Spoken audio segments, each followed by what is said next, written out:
Hi everyone, in this video we are going to discuss about treatment related to supra-erupted teeth. Teeth which are erupted out of occlusion because either the opposing tooth is missing or the restoration is very undermined and that has allowed tooth to supra-erupt. So let's look at some clinical cases. So as you can see in this case, the upper molar has supra-erupted because the onlay of the lower molar has been lost for years. And patient wasn't in pain, so he left it as it is, and because of that the upper tooth has moved down. Now that tooth, lower tooth, is sensitive and patient would like some treatment done. Unfortunately, we have lost a lot of restorative space. Of course, you can just put composite in there and just leave it as it is. However, that will not solve the problem. So what are the options we have in this situation? In this particular case, it's ideal because it has crown on the maxillary tooth. So we may be able to remove that crown, reshape the tooth and restore upper left 6 and lower left 6. So it becomes a little bit easier. However, if patient doesn't want that, then the other option would be to orthodontically move that tooth upper left 6 first and then restore the lower left 7.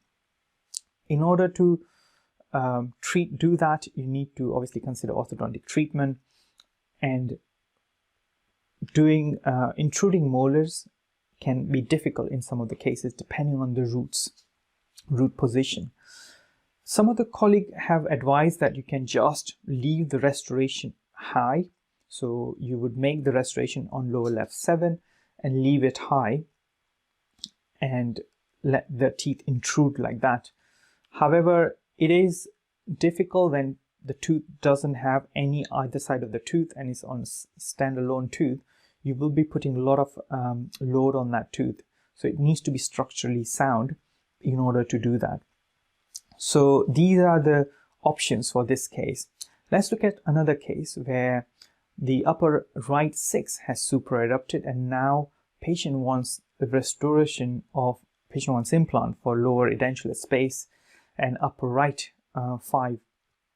Now again, in this case you can carry out orthodontic treatment, extraction and implant in some of the extreme cases when tooth has supra-erupted so much so that orthodontic treatment won't work. Even if you do grind the tooth down, still is going to leave so much root exposed, so you will be into the roots by grinding them.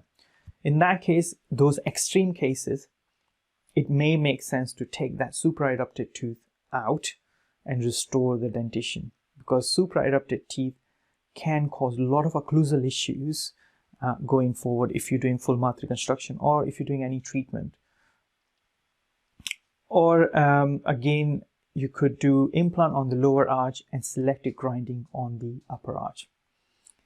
Now in this case here, where patient was young and patient wanted implants on the lower left 6 and 7 area, but unfortunately there is no space on the lower left 7 area at all due to maxillary teeth supra-erupted and almost is touching gum.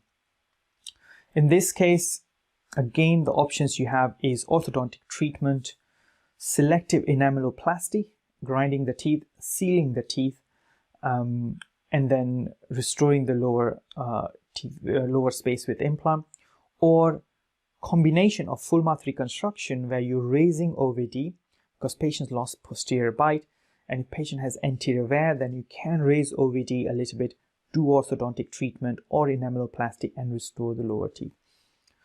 So these are the few modalities of doing the treatment of supra-erupted teeth. Whatever you do, there will be a compromise, because especially if the supra-erupted tooth is asymptomatic, and you need to be able to communicate that with patient. So what are the 3 tips for this video? The tip number 1 is make sure if you find any supra-erupted tooth before you start treatment of the opposing arch, you communicate that with patient very clearly, that if we do not treat that supra-erupted tooth, then patient will have compromised treatment, or in some instances no treatment, such as the previous case which I showed you where the maxillary tooth was touching the gum I cannot place implant because there is no space at all.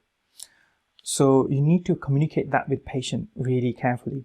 Consider orthodontic treatment. Be in touch with orthodontist who is comfortable doing this sort of treatment and get their opinion whether it's possible to intrude teeth. Even if you intrude some of the, if you can't intrude the tooth completely, even if you intrude few millimeter and then do enameloplasty few millimeter, then you will be able to still get some occlusal space. Now, third thing is, if you are doing enameloplasty, warn patient about the sensitivity, warn patient that they may need a root canal treatment. And also, if you are doing enameloplasty, make sure you don't leave the tooth, because most of the cases, in this case, I call it enameloplasty, but many times you go into dentine. And if you have exposed dentine, you must seal that dentine by applying some composite on top just to protect it so it doesn't get worse over the time. So don't forget to do that.